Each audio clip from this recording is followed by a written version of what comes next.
प्राजक्ताला बोलवा. प्राजक्ता, गेल्या 4 महिन्यात आपल्यात जे झालं ते काय होतं सांगून टाक या सगळ्यांना.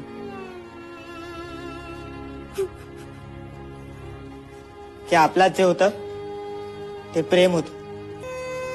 आपल्यात जे होतं ते प्रेमच होतं ना.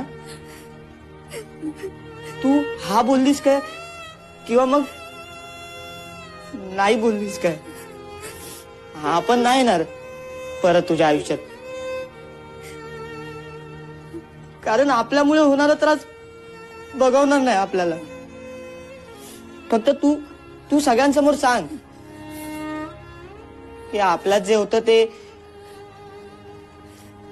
काय होतं. प्रेम की टाइमपास.